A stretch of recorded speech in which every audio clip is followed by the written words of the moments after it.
The man who was now the sole owner of her life looked at her not with malice, but with the flat, dispassionate gaze of someone calculating sums on a ledger. Alistair, her stepfather for a decade, and her mother's widower for a month, placed a thin envelope on the polished mahogany of the dining table. The table was her grandfather's work, built from a single black walnut tree that had stood on their property for a century. Alara knew its every grain, every butterfly joint, every subtle imperfection that was a mark of a master's hand. Soon it would belong to someone else. "The house is sold, Alara," Alistair said, his voice as dry as dead leaves. "The closing is Friday. I've arranged for your things to be moved into storage, but frankly, there isn't much. I suggest you take what is essential." He pushed the envelope an inch closer to her. "This is your portion.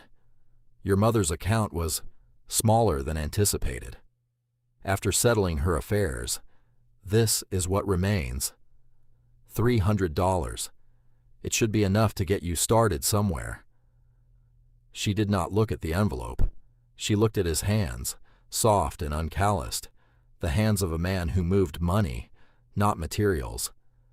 They were the opposite of her grandfather's hands, which she remembered as maps of hard work, crisscrossed with the pale lines of old scars and stained with wood varnish and honest dirt.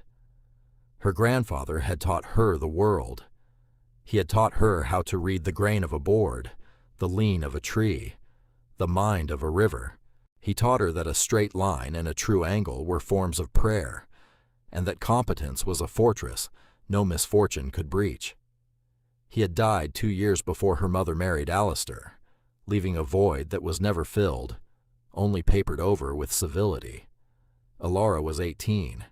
She had lived in this house, the one her grandfather built on the Oregon coast, her entire life. She had learned to walk on its wide plank floors and learned to read by the light of its tall, salt-misted windows. Now she was being expelled. It was not a dramatic banishment, not a scene of rage or tears. It was an administrative action, a quiet, tidy severing. She did not cry. She did not plead. Her grandfather had taught her resilience, a quiet form of dignity that Alistair, in his world of figures and contracts, could never comprehend. She nodded once, a small, tight movement of her head. She stood, her chair making no sound on the wood floor. She walked from the dining room, past the grandfather clock her grandfather had built, its steady ticking the heartbeat of her childhood, and up the stairs to her room. She did not pack memories or sentiment. She packed for a different kind of life. Into a worn leather satchel went 3 changes of sturdy clothes, a whetstone, a small spool of waxed linen thread with a sailmaker's needle tucked inside, and a leather-bound book of logarithmic tables.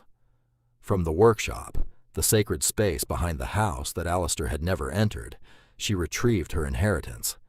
Not the house, not the money, but the tools. Her grandfather's dovetail saw, its brass spine gleaming, his set of chisels, their handles worn smooth by his grip. And finally, the object she treasured most. It was a plumb bob, not a simple teardrop of steel, but a surveyor's instrument, heavy and intricate, turned from solid brass. It had a removable top that allowed the silk cord to be precisely centered, and its point was sharp enough to mark a single grain of wood. It was an object of profound truth. It did not lie. It pointed only to the center of the earth, a constant and unwavering guide. Her grandfather had given it to her on her 10th birthday. "The world will try to push you off balance, Ellie," he had said, his voice rumbling like distant thunder. "This will always show you where true down is. Trust it more than you trust most men." She looped the cord around her neck, the cool, heavy weight of the brass a comfort against her chest. She put the rest of the tools in a canvas roll and added it to her satchel. She did not take the envelope from the table. She had a little money of her own, saved from selling carved seabirds to tourists in the summer, just over $50. She would not take Alistair's insulting pittance. She walked out the back door, through the workshop one last time, smelling the lingering scent of cedar and oil, a perfume of competence and love. She did not look back. The journey was a blur of anonymous kindness and solitary hardship. She took a bus inland, as far as her $50 would carry her, watching the familiar green damp of the coast give way to the dry, ochre tones of the high desert. The bus left her in a dusty town called Junction, a place that felt like the frayed end of the world. From there, she walked. She followed a road that quickly devolved into a dirt track, heading toward a line of mountains that looked like knuckles on a bony, ancient hand. She slept in abandoned barns and drank from cold, clear streams. The brass plumb bob was a steady weight on her sternum, a silent companion. After 3 days of walking, she arrived in a settlement that was less a town and more a historical argument. It was called Endurance. The newer part of town consisted of a dozen weathered buildings huddled along the main road, a gas station with a single wheezing pump, a general store, a tavern, and a few houses. But a half-mile away, down in a shallow, wind-scoured basin, was the ghost of a different town. Old Endurance, or as the locals called it, the Hollow. She spent her last few dollars on a meal of stew and stale bread in the town tavern. It was a dim, quiet place where 2 old men were playing checkers, and the bartender was wiping the same spot on the counter for the 10th time. It was there she overheard the conversation that would change her life. 2 men in dusty work clothes sat at the bar, nursing beers. "Heard Silas at the county office is about ready to burn the deed himself," one said, a chuckle rattling in his chest. "The old Miller place. Taxes are 90 years past due. Comes to a grand total of $3. The other man snorted. $3 for a pile of rocks and rotten wood. The place has been sealed since the '89 collapse. They say old Miller just walked away, boarded it up and vanished. Probably cursed." "It's not cursed, it's just worthless," the first man countered. "Nobody's been inside in a century. What good is a store full of spoiled vinegar and rusted nails? Silas has to offer it at auction every year. Nobody ever bids. Legally, he can't just condemn it, because it's historically sealed. He'd sell it for the back taxes just to get it off the books." Alara listened, her spoon frozen halfway to her mouth. Sealed. A store full of history. A place abandoned, but not yet destroyed. A flicker of something. Not quite hope, but a grim, practical resolve ignited in her chest. She finished her stew, the warmth spreading through her. She had $3.67 left in her pocket. The next morning, she walked to the county clerk's office, a small, tidy room attached to the general store. The clerk was a man named Silas, with a thin mustache and an air of perpetual, mild annoyance. He looked at her, a dusty girl of 18 with a heavy satchel and an unnerving stillness in her eyes, and his annoyance deepened. "Can I help you?" he asked, his tone suggesting he doubted it. "I'm here about a property," Alara said, her voice quiet but clear. "The old Miller Mercantile in the Hollow." Silas blinked. Then a slow, incredulous smile spread across his face. "The Miller Folly? What about it? Want to take a picture of the ruin?" "I want to buy it," she said. The smile vanished, replaced by suspicion. "Buy it? It's not for sale, not in any real sense." "I was told it's available for the sum of the back taxes," Alara stated, her gaze unwavering. Silas leaned back in his chair, studying her. This was a new development in the long, boring story of the Miller place. He saw the worn leather of her satchel, the calluses on her knuckles. He saw a child playing at being an adult. The joke was too good to pass up. "That's technically correct," he said, a smirk playing on his lips. "The property is forfeit to the county. The outstanding tax liability is $3. You pay that, and I sign the deed over to you. It's all yours. The boards, the dust, the rats, the ghosts, everything." Alara reached into her pocket and placed 3 wrinkled dollar bills and 4 quarters on the counter. "I'll need a receipt," she said. The clerk's smirk faltered. He stared at the money, then at her. The humor of the situation was rapidly evaporating. He was legally obligated. With a sigh of theatrical resignation, he took the money, unlocked a heavy ledger, and began the paperwork. An hour later, Alara walked out of the office holding a brittle, yellowed deed, the ink of her signature still drying next to a century of official stamps. She was a landowner. She owned a pile of rocks and rotten wood. She owned a folly. She walked the half-mile to the hollow. The basin was unnaturally quiet, the wind whispering through the skeletal remains of a dozen buildings. And there, at the very center, stood the Miller Mercantile. It was larger than she had imagined, a 2-story structure of dark, square-cut stone and heavy timber. The windows, both upstairs and down, were boarded over with thick, weathered planks. The front door was a massive slab of oak, barred by a single, heavy piece of rusted iron, bolted into the stone frame. At the center of the bar, a blob of dark red wax, brittle and cracked with age, held the ghost of an official seal. It was forbidding. It was derelict.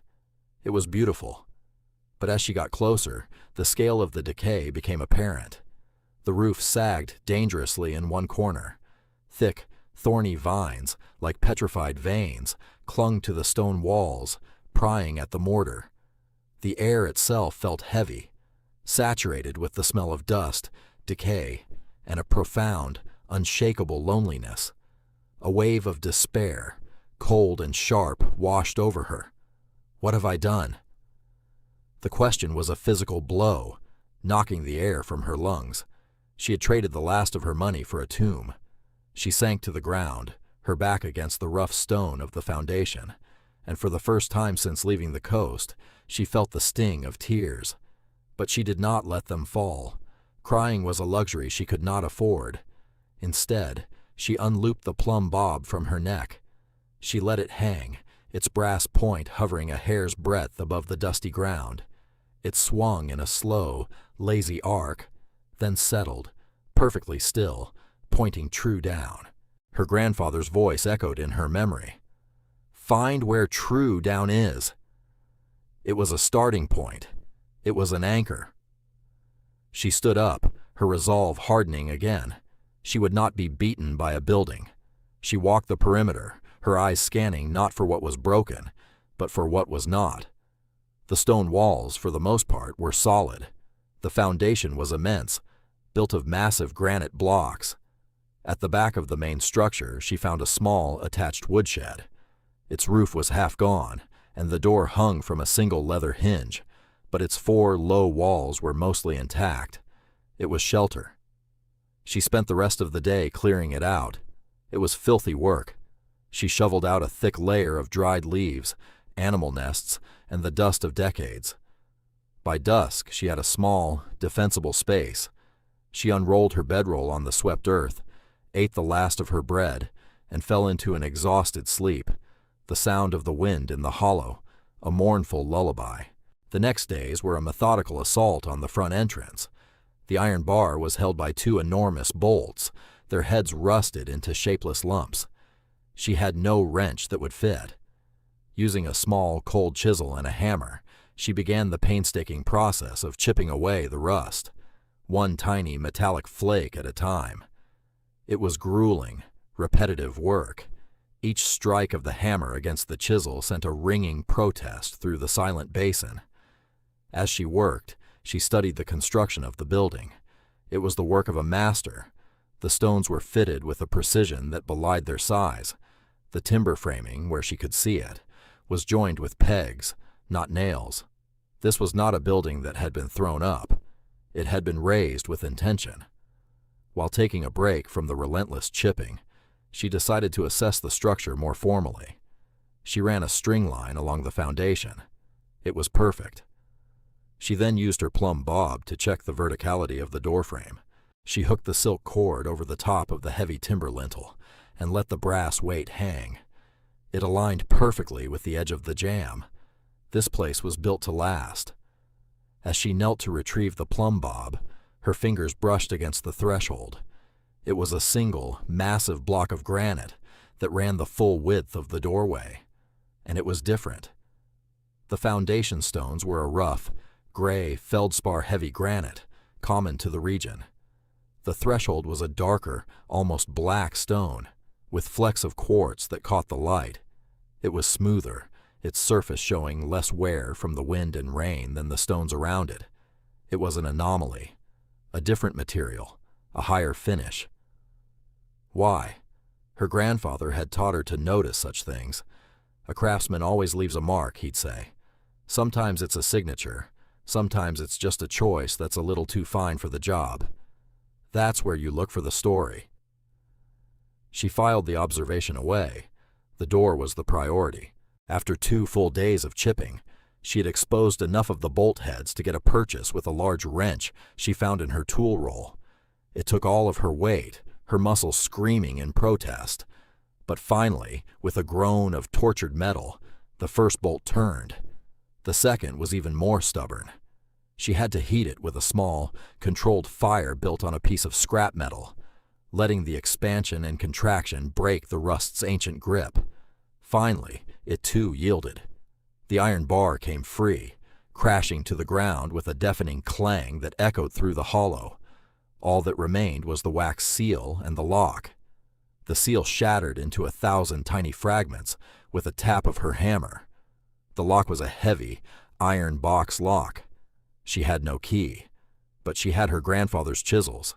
She found the seam of the door, and with surgical precision, she inserted the tip of a fine chisel, and carefully, methodically, cut around the lock's bolt, severing the wood that held it. The work was delicate, her aim to damage the door as little as possible. After an hour, the bolt was free.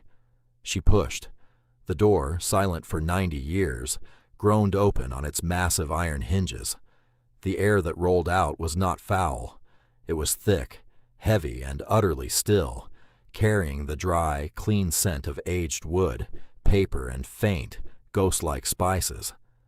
A single shaft of light from the open door cut through the gloom, illuminating a universe of dust motes dancing in the air.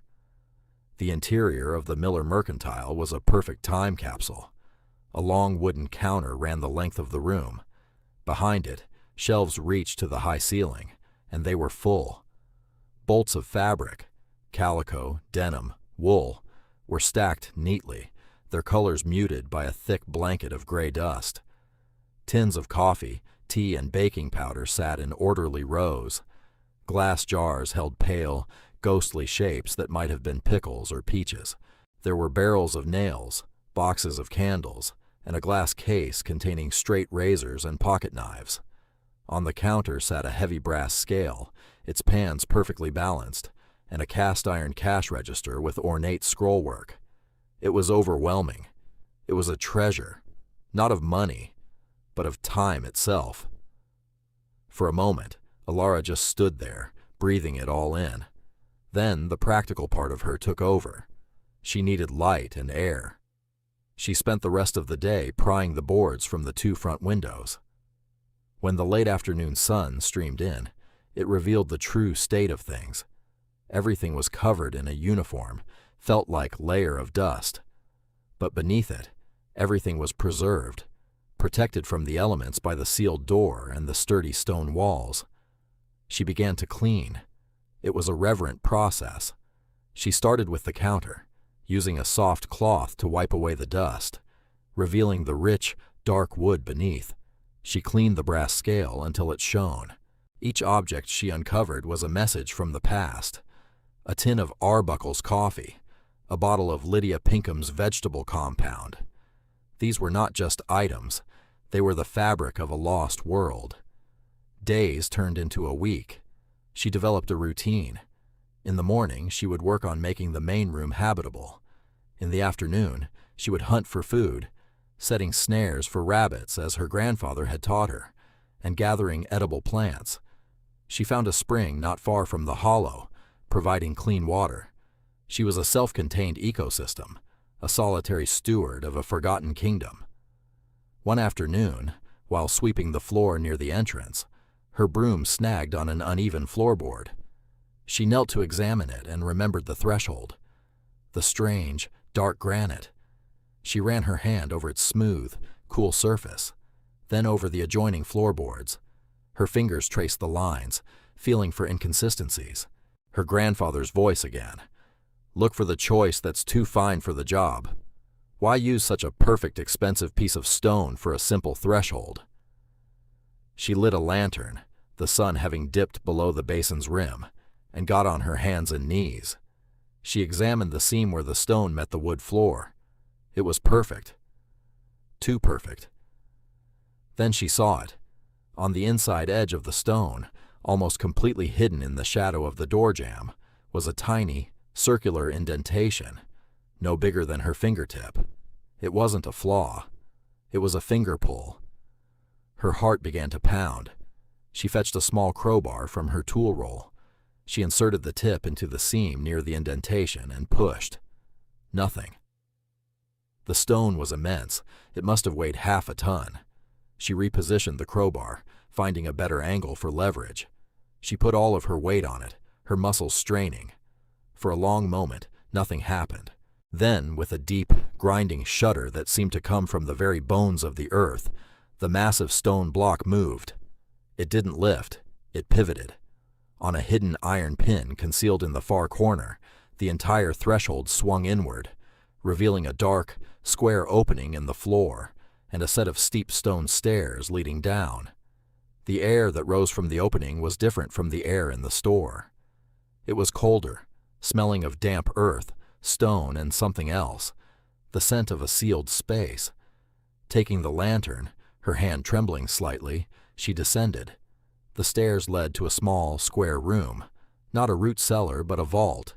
The walls, floor, and ceiling were lined with the same dark, expertly fitted stone as the threshold. It was a feat of engineering, a hidden fortress. In the center of the room stood a heavy oak desk. It was free of dust. On its polished surface sat two objects, a black tin strongbox and a thick, leather-bound ledger. With a sense of profound reverence, she approached the desk. She ran her fingers over the cover of the ledger. The leather was supple. She opened it. The first page read, in elegant, confident script, "Property of Elias Miller. Commenced 1885. The ink was black and clear, as if written yesterday. She began to read. The ledger was a logbook, a journal, a confessional. Elias Miller was not just a shopkeeper. He was a surveyor and an engineer from Boston. He wrote of a betrayal by a business partner that had cost him his family's fortune and his reputation.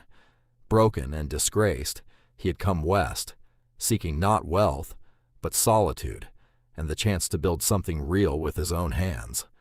His story was a mirror of her own, a tale of loss and unjust exile. He had designed and built the mercantile himself, a task that took him 2 years. He wrote of quarrying the stone, felling the timber, and the quiet satisfaction of a perfect joint. "A structure is an argument," he wrote. "It argues against chaos, against time, against gravity.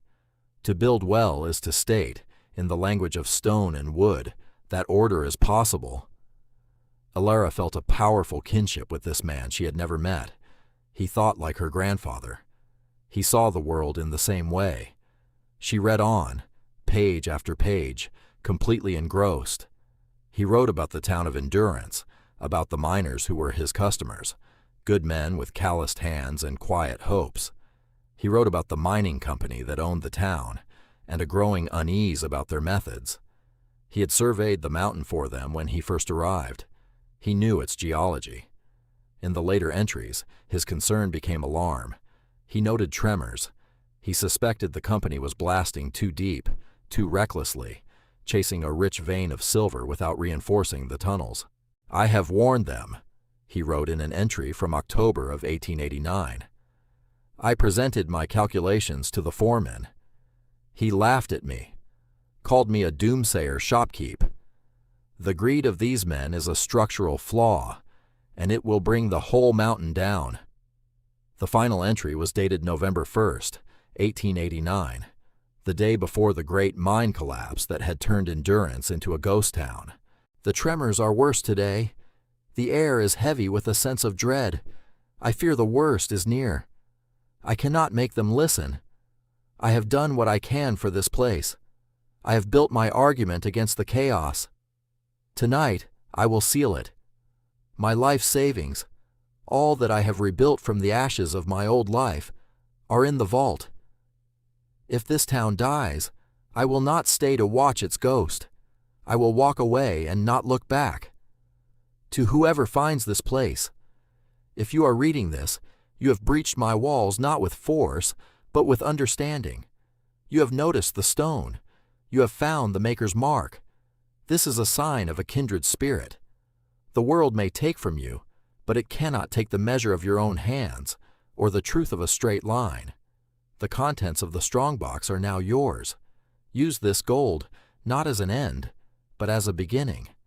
Build a life of substance. Honor the stone and the timber.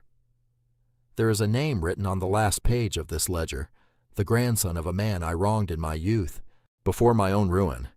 If it is within your power, find his descendants and make my debt right. But first, make yourself whole. This house was my fortress against sorrow. May it now be your harbor.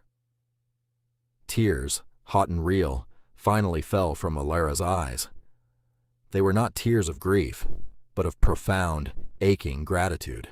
She was not alone. She had found a benefactor, a mentor, a spirit guide in this dusty, silent place. She gently closed the ledger and turned to the tin strongbox. It was not locked. She lifted the lid. Inside, nestled in faded velvet, were stacks of gold coins. Double eagles, eagles, half eagles. They glowed in the lamplight, a rich, warm, heavy light. It was a fortune, enough to start over 100 times. But as she looked at the gold, she knew what Elias Miller meant. It was not an end. It was a beginning. It was the means to honor the stone and the timber. The discovery of the gold did not change her routine. It amplified it. She was no longer just a survivor. She was a restorer, funded and inspired. She cashed a single, small gold coin in the next county over, an anonymous transaction that gave her a wallet full of crisp bills. With this capital, the work could truly begin. Her first priority was the roof. She bought new lumber, tar paper, and cedar shingles. She spent weeks up on the roof, working from dawn until dusk. She learned the rhythms of the work, the smell of hot tar, the satisfying thud of the hammer driving home a nail. The work was methodical, demanding, and deeply satisfying. Progress was measured in square feet of new, weatherproof roofing. Her solitary work did not go unnoticed. One afternoon, a grizzled old man with a blacksmith's leather apron walked into the hollow. He stopped a respectful distance away and watched her work. She was on a ladder, fitting a new window frame she had built herself. He watched her check it with a level, tap it into place with a mallet, and secure it. He noted the tight joints, the clean lines. "That's good work," he said, his voice a low, gravelly rumble. She looked down at him. He was built like a barrel, with powerful arms and a face that looked like it had been carved from oak. "Thank you," she said. "You're the girl who bought the Miller place," he stated. It wasn't a question. "I'm Jebediah, the blacksmith." He gestured back toward the town. "I saw your smoke. Figured I'd see what kind of fool was trying to raise the dead." He squinted up at her work. "You're no fool. That's a true frame." Alara felt a warmth spread through her chest. It was the simple, unadorned respect of one craftsman for another. "I'm Alara." "I've got a wagon wheel needs rebanding," Jebediah said. "Tricky job. Could use a steady hand to help. My forge is bigger than whatever you've got here. You help me, you can use it whenever you need." It was an offer of alliance, forged in the language of work. "I'd like that," she said. Her circle of allies grew. An elderly woman named Lena, the town's unofficial historian, came next. She carried a basket of fresh eggs and a loaf of bread. She told Alara the stories the town still whispered about Elias Miller, a quiet, honorable man who had simply vanished. When Alara, trusting her gut, showed Lena the ledger. The old woman's eyes filled with tears.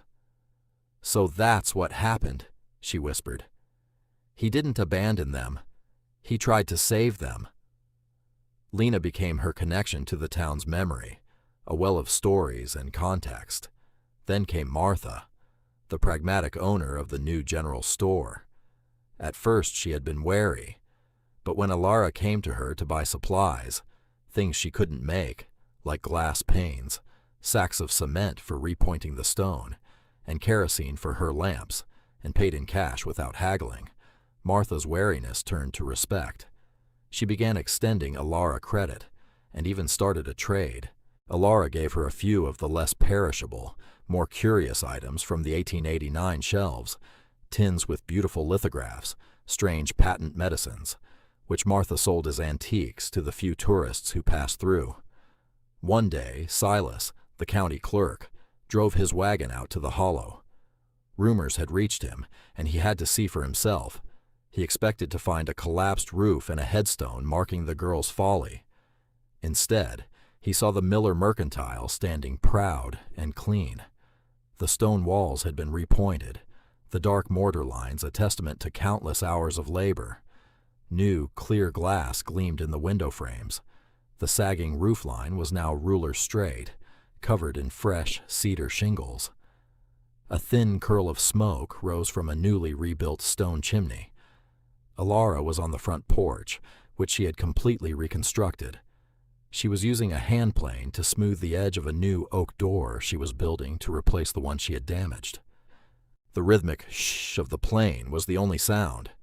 Hanging from a nail on the porch post beside her, her grandfather's brass plumb bob caught the afternoon sun, its gleam a small, defiant star. Silas stared, his mouth slightly agape. He saw not ruin, but resurrection. He saw not a victim, but a creator. Without a word, he turned his wagon around and drove away, the sound of his retreat swallowed by the quiet, competent sound of her work. Winter arrived with a vengeance. The snows came early and heavy, burying the hollow in a deep, silent blanket of white. Then the blizzard hit. The locals called it a white hurricane, a once-in-a-generation storm that howled out of the north for 3 days straight. The wind drove the snow into drifts as high as houses, and the passes were sealed. Endurance was cut off from the world. On the second night of the storm, a sound like a cannon shot echoed through the town. The roof of Martha's general store, a modern, truss-built structure, had collapsed under the immense weight of the snow. Her entire stock, the town's main supply of food, was buried and ruined. Panic, cold and sharp as the wind, began to set in. Jebediah fought his way through the storm to the hollow. He found Alara safe inside the mercantile. The old building, with its heavy timber framing and steeply pitched roof, designed by a man who understood structure, was shrugging off the storm as if it were a minor inconvenience. "It's bad, Alara," he said, shaking snow from his coat.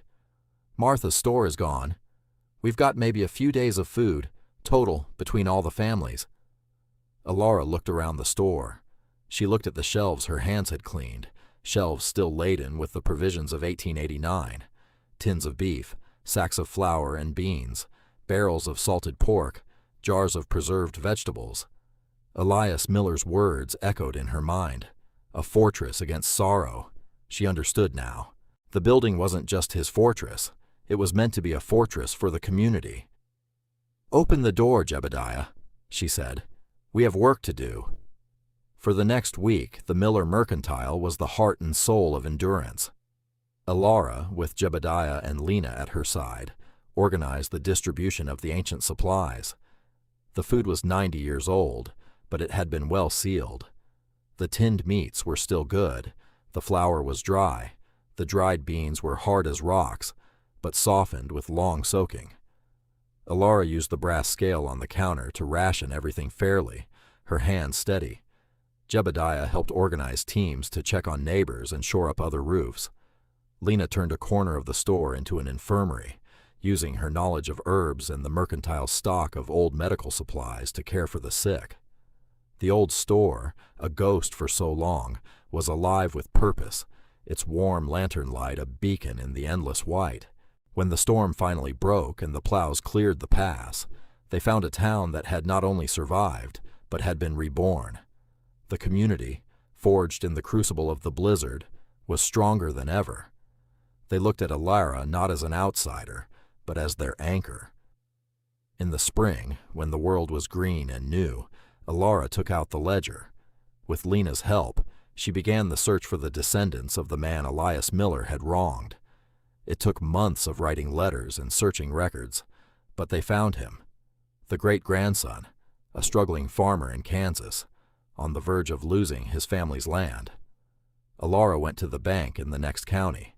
She sent a cashier's check for a sum large enough to clear his debts and buy new equipment.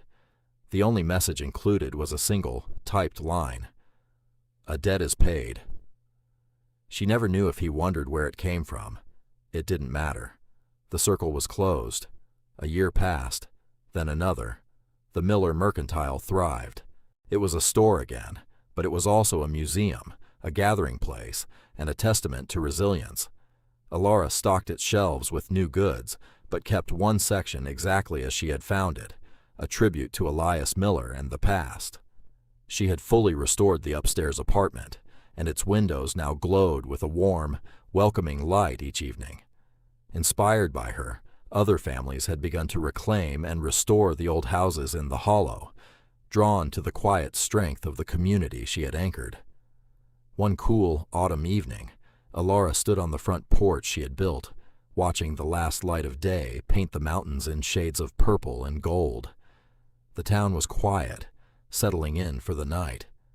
In her hand, she held her grandfather's brass plumb bob, its weight familiar, its truth a constant comfort. Through the clean glass of the front window, she could see the inside of the store. On the counter, next to the gleaming brass scale, sat a small, intricately carved wooden bird she had found at the very bottom of Elias Miller's strongbox, a final, personal gift from her predecessor. The plumb bob and the bird, the legacy of her grandfather, the man who taught her how to build, and the legacy of Elias Miller, the man who taught her what to build for. She had come to this place with nothing but a few tools and a broken heart. She had bought a ruin for $3, but her true inheritance had never been the gold in the vault or the deed in her hand. It was the unwavering truth of a straight line, the quiet dignity of competence, the knowledge that a life of substance is built, not found. She hadn't just bought a building. She had bought a future. It was, without a doubt, the best $3 she had ever spent.